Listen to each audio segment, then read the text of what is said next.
संस्था के सचिव डॉक्टर ओम प्रकाश वर्मा जी को श्री राम महिमा पर वक्तव्य तथा आशीर्वचन प्रदान करने हेतु मैं मंच पर आमंत्रित करती हूँ।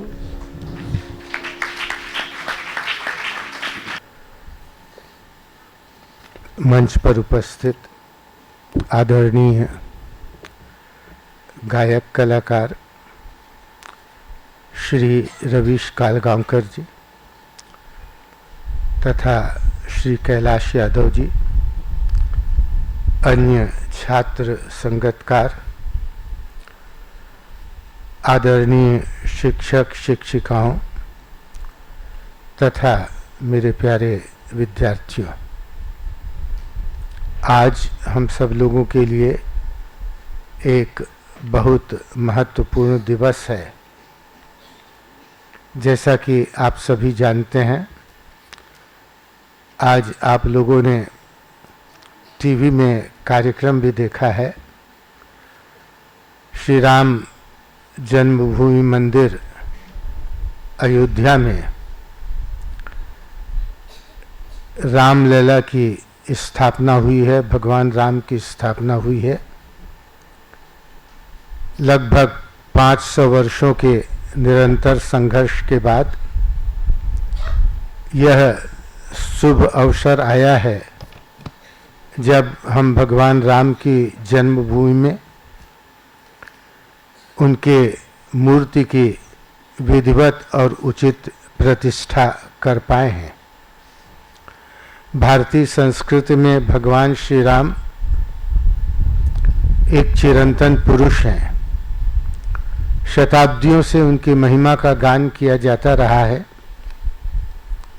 आदिकाल से लेकर आज तक विभिन्न कवियों ने उनकी महिमा में गीत गाए, पर उनकी लेखनी कभी थकी नहीं, कभी रुकी नहीं।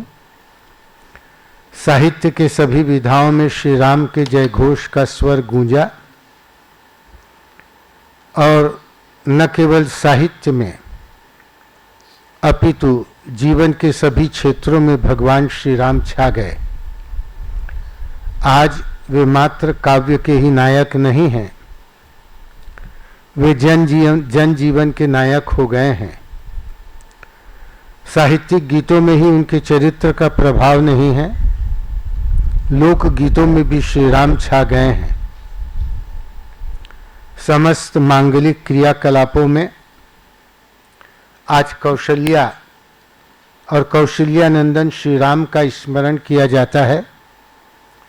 विवाह गीतों में जनकपुरी का ही दृश्य उभर कर सामने आता है।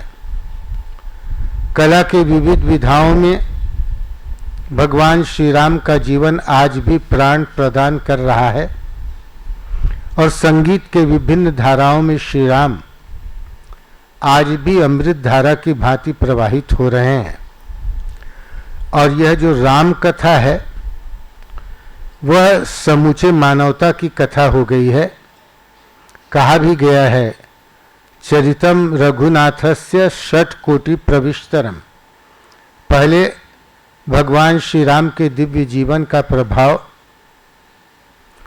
पृथ्वी के दोनों गोलार्धों और चारों खंडों में अव्याहत रूप से व्याप्त था और आज भी पृथ्वी के अनेक भागों में भगवान श्री राम की महिमा गाई जाती रही है। अमेरिका और दक्षिण अमेरिका के पेरू में, इंडोनेशिया, बर्मा, जावा, सुमात्रा, ये सब केवल राष्ट्र नहीं, अरब राष्ट्र भी भगवान श्री राम की महिमा से अभिभूत होते रहे हैं। और यह जो राम कथा है वह केवल मानवता का इतिहास मात्र नहीं है, वह तो भारतीय जीवन का एक दर्शन है। राम कथा के पात्र दैवी अथवा काल्पनिक नहीं हैं, वे जीवंत हैं। वे सृष्टि के आदिकाल में मनुष्यों में विभिन्न प्रवृत्तियों में विद्यमान हैं। ये प्रवृत्तियां सद भी हैं और असद भी हैं, और राम कथा के ये सद असत पात्र विभिन्न सत असत प्रवृत्तियों का प्रतिनिधित्व करते हैं। इन सत असत प्रवृत्तियों में निरंतर संघर्ष चल रहा है। और राम कथा यह बतलाती है सत्यमेव जयते। राम कथा के माध्यम से यह प्रतिपादित होता है कि अंततो गत्वा जो विजय है वह सत्य की होती है। दुनिया के भिन्न भिन्न विद्वानों ने भगवान श्री राम के जीवन को भिन्न भिन्न दृष्टियों से देखा है। एक इतिहासकार की दृष्टि में भगवान श्री राम एक अप्रतिम लोकनायक के रूप में सामने आते हैं, जिन्होंने राजनीतिक दृष्टि से शतशः विखंडित इस भारत को एक अखंड सांस्कृतिक इकाई के रूप में परिणित किया। एक संस्कृत शास्त्री की दृष्टि में भगवान श्री राम भारतीय संस्कृति की समन्वय साधना के सबसे सुंदर पुष्प के रूप में सामने आते हैं, जिन्होंने आर्य और अनार्य संस्कृतियों का एकीकरण करके भारतीय सामाजिकता के आदर्श को प्रस्तुत किया। एक नीति शास्त्री की दृष्टि में भगवान श्री राम का जीवन एक आलोक स्तंभ की भांति है, जो पथ भ्रमित व्यक्तियों को शुभ जीवन का उचित मार्ग बतलाता है। और एक राजनीतिज्ञ की दृष्टि में भगवान श्री राम सर्वोत्कृष्ट मानवीय कल्पना के एक आदर्शतम शासक के रूप में सामने आते हैं, जिनका राम राज्य आज भी समस्त राजनीति का आदर्श है, जिसमें दीन और उच्च का भेद नहीं रहता, जहां त्रिताप नष्ट हो जाते हैं, जहां मानव जीवन के विकास की सर्वोच्च संभावनाएं विद्यमान हैं। और ऐसे भगवान श्री राम के जीवन को भिन्न भिन्न कवियों ने अपनी लेखनी में बद्ध किया है। उस कवि के जीवन में शांति नहीं आई जिसने भगवान श्री राम की महिमा में 2 वाक्य नहीं लिखे। राम का चरित्र ही ऐसा है कि वह कवियों को महिमा के गायन के लिए विवश कर देता है।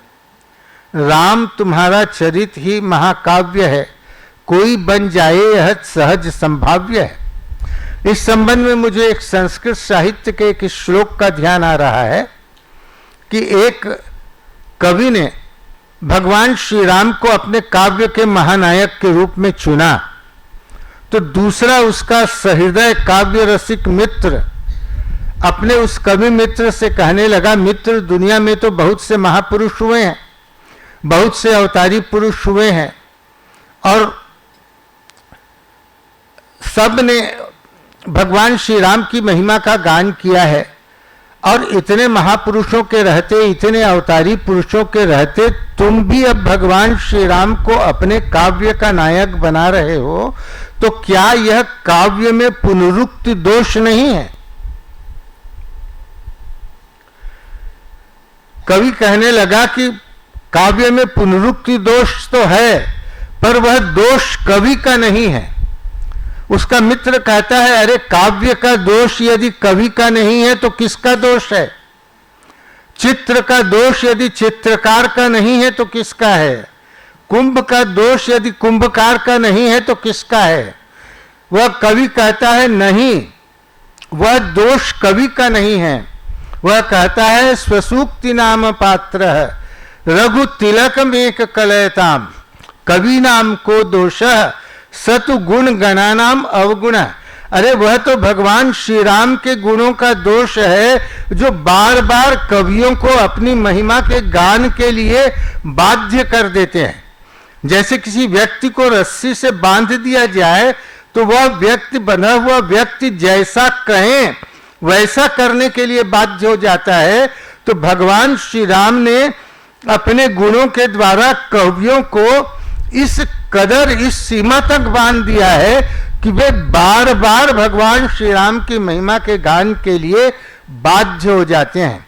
तो ऐसा अद्भुत भगवान श्री राम का व्यक्तित्व है। और युग तुलसी राम किंकर जी महाराज कहते हैं कि हमें भगवान श्री राम को भाव की दृष्टि से देखना चाहिए। भगवान श्री राम केवल अयोध्या में ही प्रकट नहीं हुए हैं। वो बोल रहे थे कि किसी भी वस्तु को देखने की दो दृष्टियां होती हैं, एक इतिहास की दृष्टि होती है और दूसरी भाव की दृष्टि होती है। इतिहास की दृष्टि तो वह है कि जहां व्यक्ति वर्तमान में रहकर भूतकाल की क्रियाओं का अवलोकन करता है। इतिहास का अर्थ है इतिहास, अर्थात यह ऐसे था। यदि हम भगवान श्री राम के जीवन को इतिहास की दृष्टि से देखें तो हमको यह मानना पड़ेगा कि भगवान श्री राम एक राजा थे, अमुक वर्षों तक उन्होंने राज्य किया और अमुक वर्षों पश्चात उनकी मृत्यु हो गई। पर इस दृष्टि से यदि हम लोग भगवान श्री राम के जीवन को देखें तो कुछ भी लाभ नहीं पा पाएंगे, और इसलिए भगवान श्री राम को भाव की दृष्टि से देखना चाहिए। भाव की दृष्टि वह है जहां पर देश, काल और व्यक्ति की बाध्यता खत्म हो जाती है। भगवान श्री राम त्रेता युग में जन्म लेते हैं पर आज भी विद्यमान है। वे अयोध्या में जन्म लेते हैं पर विश्व के किसी भी भाग में भक्त को दर्शन देते हैं। भक्त अपने भाव के हृदय में, अपने हृदय में भगवान श्री राम का अवतरण करता है और वह भगवान श्री राम को देखता है। सूरदास जी तो अंधे थे, नहीं देख पाते थे, पर उन्हीं सूरदास ने भगवान कृष्ण की मुखाकृति में होने वाले सूक्ष्माति सूक्ष्म परिवर्तनों को भांप लिया था, देख लिया था। कैसे देखते थे सूरदास? इन्हीं भाव के नेत्रों से देखते थे। तो आज जब अयोध्या में इतना भव्य आयोजन हुआ है, भगवान श्री राम वहां बैठे हैं, तो हम लोग यदि वहां नहीं पहुंच पाए हैं तो हम लोगों को बहुत दुख मनाने की आवश्यकता नहीं है। भगवान श्री राम तो भाव पुरुष है, हम अपने भाव में उनका अवतरण करें। और इसलिए यह भजन संध्या का भी कार्यक्रम रखा गया है कि भजन भाव को जागृत करने में बहुत सहायक होता है। भगवान नारद से कहते हैं, नाहम वसामि वैकुंठे योगी नाम हृदय न च मद भक्ता यत्र गायन्ति तत्र तिष्ठामि नारद। नारद, मैं योगियों के हृदय में नहीं रहता, नाहम वसामि वैकुंठे, मैं वैकुंठ में भी नहीं रहता। मेरे भक्त जहां मेरा गान करते हैं वहां मैं रहता हूं। तो यहाँ भगवान श्री राम की महिमा का, दिव्य महिमा का गान होगा।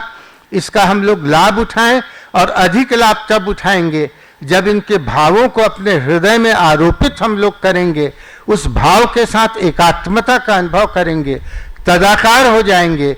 तो निश्चित रूप से अयोध्या में जैसे भगवान श्री राम आविर्भूत हुए हैं, स्थापित हुए हैं, वे हमारे हृदय में भी आविर्भूत होंगे और स्थापित होंगे। इन्हीं शब्दों के साथ मैं अपने वक्तव्य को विराम देता हूँ। धन्यवाद।